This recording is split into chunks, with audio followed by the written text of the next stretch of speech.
नमस्कार, नमस्कार, नमस्कार दोस्तों। मैं Nikhilesh Jain Hindi ChessBase India channel पर आप सभी का हार्दिक अभिनंदन करता हूँ। दोस्तों WR मास्टर शतरंज टूर्नामेंट में लेवन अरोनियन जो है वो एकल बढ़त पर पहुंच चुके हैं। लेवन अरोनियन ने अभी-अभी नोदिरबेक अब्दुसत्तारोव को पराजित किया है। आप सभी जानते हैं कि अब्दुसत्तारोव दुनिया में जैसे भारतीय खिलाड़ी अर्जुन, निहाल, प्रज्ञा, गुकेश इनको गिना जाता है, वैसे ही अब्दुसत्तारोव को भी माना जाता है कि ये फ्यूचर में विश्व चैंपियन हो सकते हैं। कमाल के खिलाड़ी हैं। टाटा स्टील में शानदार खेला, जीत नहीं पाए दुर्भाग्य से, लेकिन अपनी रेटिंग को 2734 तक ले गए। अपनी टीम को ओलंपियाड का स्वर्ण पदक दिला चुके हैं, तो विश्व रैपिड चैंपियन भी रह चुके हैं। तो कमाल का ये खिलाड़ी अब्दुल सत्तारो, लेकिन आज अरुणियन ने दिखाया कि एक गलत ओपनिंग का चुनाव करने पर अनुभव जो है वो किस तरह से वो है उससे अब्दुल सत्तारो को वो नीचे लेकर के आए इस गेम में। तो देखने लायक गेम है। इस गेम में हम सीखेंगे कि कैसे ड्रैगन अभी भी थोड़ा जो है एक मुश्किल लाइन है ब्लैक से खेलने के लिए, और क्यों वो जो है वाइट के लिए एक इजी टारगेट बन जाती है कई बार इस मैच में। क्या अब्दुल सत्तारो को ड्रैगन ओपनिंग खेलना भारी पड़ा? आइए देखते हैं। सफ़ेद मोहरों से अरुणियन खेल रहे थे। अरुणियन ने इस टूर्नामेंट में शुरुआत प्रज्ञानंदा को हरा करके की थी। दूसरा राउंड ड्रॉ खेला था, और तीसरा राउंड जो है अब्दुल सत्तारो को हरा करके जीत दर्ज कर ली। E4 C5 हुआ ओपनिंग में। Aronian white, Abdusattorov black. D6 D4 CD4 open Sicilian, knight D4, so knight F6, knight C3। यहाँ पर आपने बहुत सारे A6 देखे हैं हमेशा, बट यहाँ पर जो मूव आती है वो है G6, मतलब सिसिलियन ड्रैगन। और सिसिलियन ड्रैगन में हम सभी जानते हैं कि पहले बहुत ज़्यादा खेली जाती थी, आक्रामक मानी जाती थी, पर धीरे-धीरे कम हो गई, क्योंकि टॉप लेवल पे ये माना गया कि ब्लैक को इससे जो है वो नुकसान हो रहा है। तक अभी अब्दुल सत्तारो ने फिर से इसको टॉप लेवल पे किया। अभी देखिए क्या हुआ। यहाँ पर अरुण ने खेला, यहाँ पर बिशप E3, इन्होंने खेला बिशप G7, जो कि लाइन है F3, मतलब इंग्लिश अटैक की तैयारी। यहाँ पर G4 आने वाला है, ये क्लियर था। कासल, सो क्वीन D2, लॉन्ग कैसल की भी तैयारी यहाँ पर अरुण की तरफ से। Night C6, so now DG4, अभी G5 आ रहा है।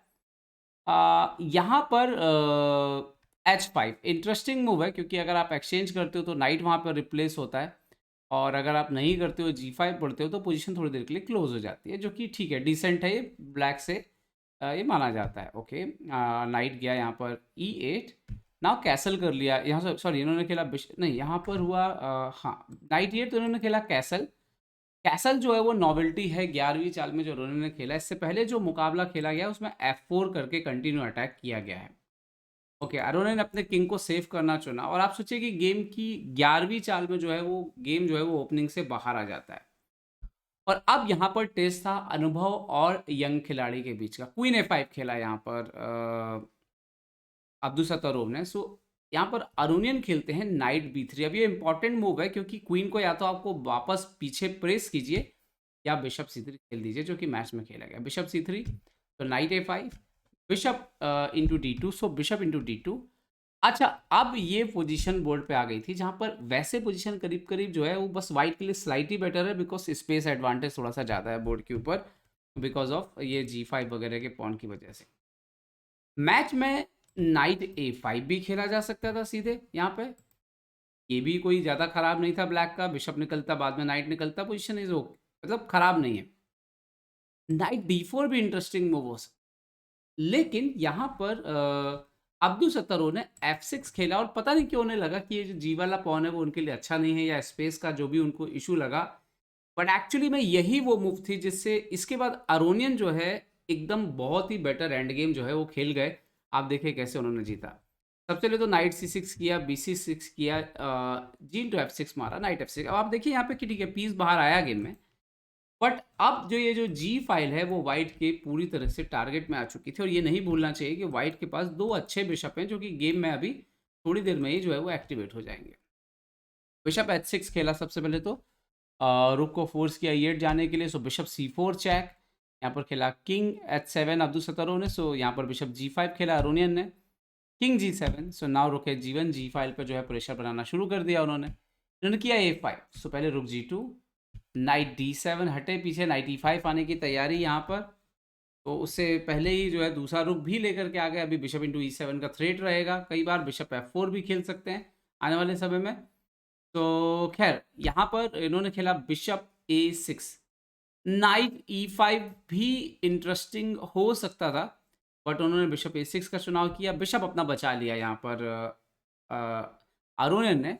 और अब ये क्लियर था कि जब भी ये बिशप हटेगा तो आपको प्रॉब्लम जो है वो जाने वाला है फिलहाल तो। आप देखो कि कभी भी बिशप E7 जैसे थ्रेड जो है वो एक्टिवेट रहेंगे।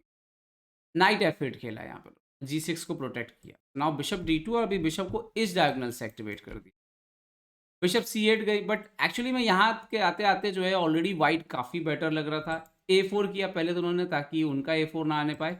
E5 आया जैसे ही, तो बिशप C3, बिशप E6 खेला यहाँ पर फाइनली एक्सचेंज करने के लिए, तो अभी तो नहीं हटा सकते थे कहीं, तो अब इन्होंने खेला रुक D2 और फोकस किया D6 के पॉन पर।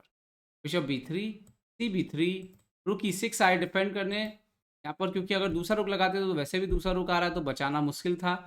एंड नाउ दूसरा रुक यहाँ पर आया, रुक G8 ओनली मूव था, बट आफ्टर F4 ये क्लियर हो गया कि पोजीशन बचाना बहुत मुश्किल है, क्योंकि F5 भी ऊपर आ रहा है।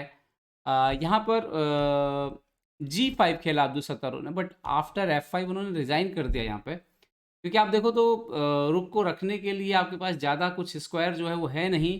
आप अगर रुक इन F6 पर रखते हैं तो भी बिशप E5 आ रहा है, आप देख सकते हो, क्योंकि वो पॉन पिन है। और अगर आप रुक H6 रखते हैं तो भी बिशप इंटू E5 आ रहा है, और अगर आप कुछ कहीं और रुक को पीछे की तरफ ले जाते हैं तो यहाँ पर आप देख सकते हो कि डायरेक्ट जो है वो रुक इंटू D6 यहाँ पर आ जाएगा। तो अब्दुल सत्तारों ने वहाँ पर हार स्वीकार कर ली।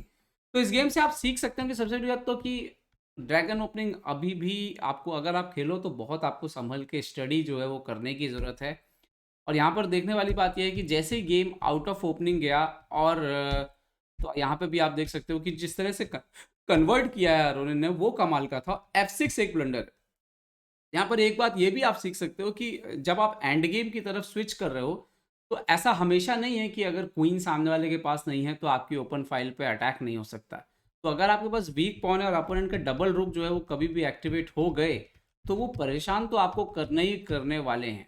और वही इस गेम में हुआ, और आखिरी में वो शिफ्टिंग जो है वो डी फाइल पे शिफ्ट हुआ सब कुछ, और डबल बिशप के चलते जो है आखिरी में तो खैर बिशप नाइट बचे थे। पोजीशन इतनी कमाल की हो गई कि यहाँ पर अब अरुणिन को ज़्यादा कुछ करना नहीं पड़ा इस मुकाबले को जीतने के लिए। तो कमाल की जीत अरुणिन की, और अब्दुल सत्तारों जो है की टूर्नामेंट में ये है पहली हार। उम्मीद करता हूँ ये वीडियो आपको पसंद आया होगा। पसंद आया तो लाइक, शेयर और सब्सक्राइब करना ना भूलें। देखते रहिए ChessBase India. ChessBase India के लिए मैं निखिलेश जैन। जय हिंद दोस्तों।